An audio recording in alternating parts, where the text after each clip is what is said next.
امام حسین علیہ السلام کی ولادت 3 شعبان 4 ہجری مدینے میں ہوئی۔ جیسے ہی مولا علی اور بی بی فاطمہ زہرا کو اللہ نے امام حسین عطا کیا تو جبریل امین آسمان سے حسین نام لے کے حضور محمد مصطفیٰ صلی اللہ علیہ وآلہ وسلم کی خدمت میں حاضر ہوا اور عرض کرنے لگا، یا رسول اللہ نے آپ کو ایک نواسا عطا کیا ہے اور اللہ کی مرضی یہ ہے کہ آپ اس کا نام حسین رکھیں، اور یہ وہی نواسا ہے جو اللہ کے دین کے لیے اپنا سب کچھ کرب و بلا میں قربان کرے گا، اور اس کی قربانی کے بعد ہی رہتی دنیا تک اللہ کا دین باقی رہے گا۔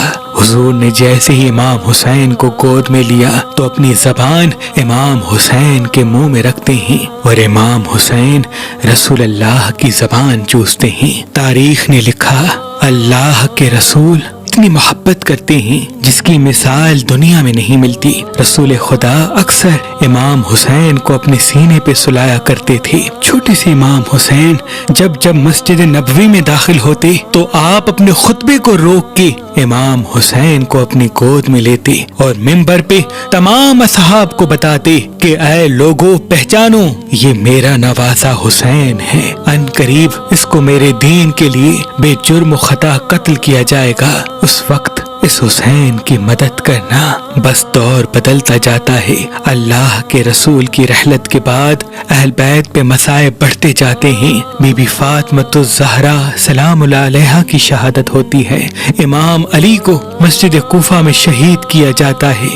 امام حسن کو بھی زہر دیا جاتا ہے، اور جب سن 60 ہجری کا سورج طلوع ہوتا ہے تو یزید پوری دنیا کے سامنے اللہ کے دین اسلام کا انکار کرتا ہے، وہ قرآن کی توہین کرتا ہے اور یہ کہتا ہے کہ میں محمد بن عبداللہ کے دین کو نہیں مانتا، اور اس وقت وہ دنیا کا سب سے بڑا بادشاہ ہوتا ہے جس کی حکومت 3 بر اعظم پہ پھیلی ہوتی ہے۔ پوری دنیا ظالم بادشاہ کے ظلم کی وجہ سے خاموش رہ جاتی ہے۔ اتنے میں امام حسین علیہ السلام مدینے سے یہ آواز دیتے ہیں کہ اے یزید، تو جھوٹا ہے، میرا نانا حضرت محمد مصطفیٰ صلی اللہ علیہ وآلہ وسلم اللہ کا رسول ہے اور قرآن اللہ کی کتاب ہے، اور اگر اس بات کو بتانے کے لیے مجھے قربان بھی ہونا پڑے تو میں پیچھے نہیں ہٹوں گا۔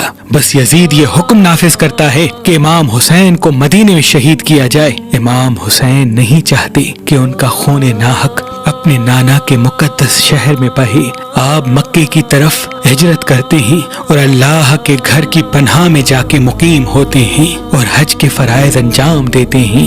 یزید کی یہ سوچ تھی کہ امام حسین اور ان کے ساتھیوں کو طواف کعبہ کے بیچ میں ہی قتل کریں گے۔ اس میں ایک تو امام حسین بھی قتل ہو جائے گا اور دوسرا اللہ کے گھر کی بھی بے حرمتی ہوگی۔ امام حسین کو جیسے ہی اس بات کا علم ہوا تو آپ نہیں چاہتے کہ ان کا خون ناحق اللہ کے گھر میں بہے، اور اتنے میں آپ کے پاس کوفے سے ہزاروں خطوط بھی آتے رہے کہ اے نواسا رسول، ہم بھی رسول اللہ کے دین کی بقا کے لیے یزید پہ لعنت کرتے ہیں، لیکن یزید کے ظلم کی وجہ سے مجبور ہیں۔ آپ جلد کوفے آ جائیے اور اپنے نانا کے دین کو بچانے کے لیے ہماری مدد کیجیے۔ ان خطوط میں یہاں تک لکھا تھا کہ اے حسین، اگر آج آپ ہمارے پاس نہیں آئیں گے تو روز محشر ہم آپ کے نانا سے آپ کی شکایت کریں گے کہ دین مٹتا رہا اور امام حسین مکے میں مقیم رہے۔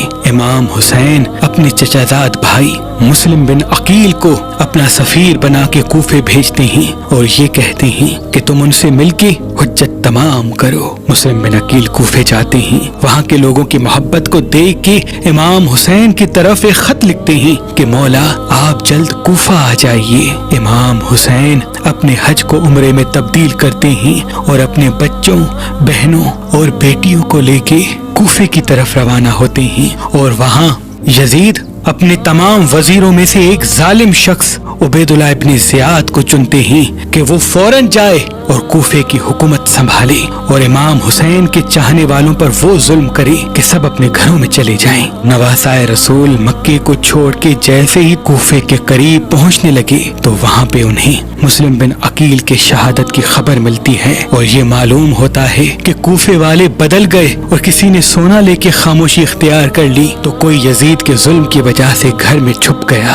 امام حسین چاہتے ہیں کہ عرب کے صحرا کو چھوڑ دیں اور کسی ایسی جگہ چلے جائیں جہاں یزید کی حکومت نہ ہو۔ یہ بات جیسے ہی ابن زیاد کو پتہ چلتی ہے تو وہ ہر کے ساتھ ہزاروں کی فوج بھیجتا ہے اور کہتا ہے جاؤ، حسین کوفے کے آس پاس ہیں، اس کو فوراً قائد کرو۔ اور اپنے رہائی امام حسین کو ڈھونڈتے ڈھونڈتے صحرائے مکیب تک پہنچتے ہیں جہاں امام حسین کا قافلہ ہوتا ہے۔ امام حسین نے جیسے ہی جناب حر کو دیکھا کہ وہ بھی پیاسے ہیں، ان کے سپاہی بھی پیاسے ہیں، ان کے جانور بھی پیاسے ہیں، آپ عباس سے کہتے ہیں ان سب کو پانی پلاؤ۔ اور امام حسین کا اخلاق دیکھتا ہے اور پانی پینے کے بعد امام حسین کو روک نہیں پاتا، بس امام حسین نہر فرات کے کنارے سے چلتے رہتے ہیں۔ یہ بات جب ابن زیاد کو پتہ چلتی ہے کہ حر تو امام حسین کے ساتھ نرمی کر رہا ہے تو وہ عمر بن سعد کے ساتھ 18,000 کا لشکر بھیجتا ہے کہ حسین کو فوراً روکو۔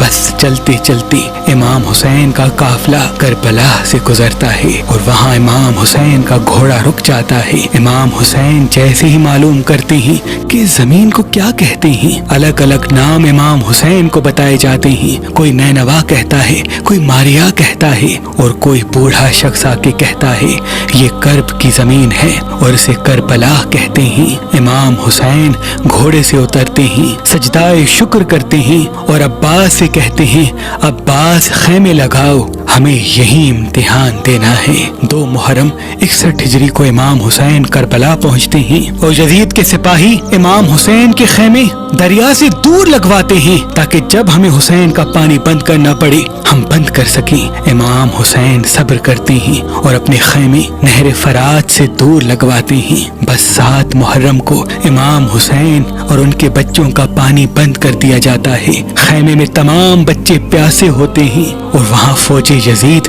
دن بدن بڑھتی جاتی ہے۔ کبھی 25,000 کا لشکر فوج میں شامل ہوتا ہے، کبھی 15,000 کا لشکر فوج میں جمع ہوتا ہے۔ امام حسین کے بچے دیکھتے رہتے ہیں کہ چاروں طرف سے ان کو گھیرا جا چکا ہے۔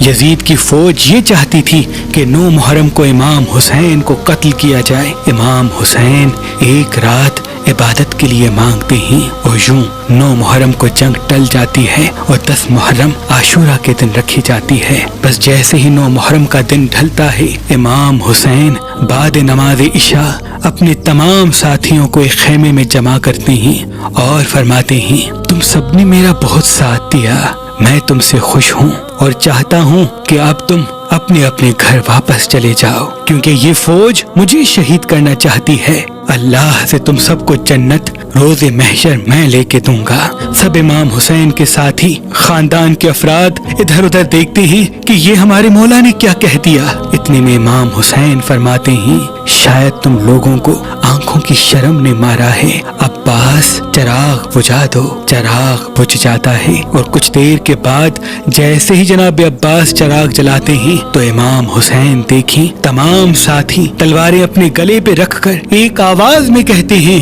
کہ اے میرے مولا حسین، ہم آپ کو ان ظالموں میں کیسے چھوڑ کے جائیں؟ ہم بھی اللہ کے دین پہ قربان ہونا چاہتے ہیں، ورنہ ہم روز محشر آپ کی والدہ کو کیا منہ دکھائیں گے؟ بس امام حسین فرماتے ہیں جاؤ اپنے اپنے خیموں میں اللہ کی عبادت کرو۔ بس 10 محرم کا سورج طلوع ہوتا ہے۔ جناب حر جیسے یہ سمجھتے ہیں کہ اب امام حسین کو شہید کیا جائے گا، آپ بعد نماز فجر امام حسین کے قدموں میں آ کے گر جاتے ہیں، معافی طلب کرتے ہیں اور فرماتے ہیں اے نواسہ رسول مجھے معاف کر دیجیے گا، میں نے سب سے پہلے آپ کا رستہ روکا تھا۔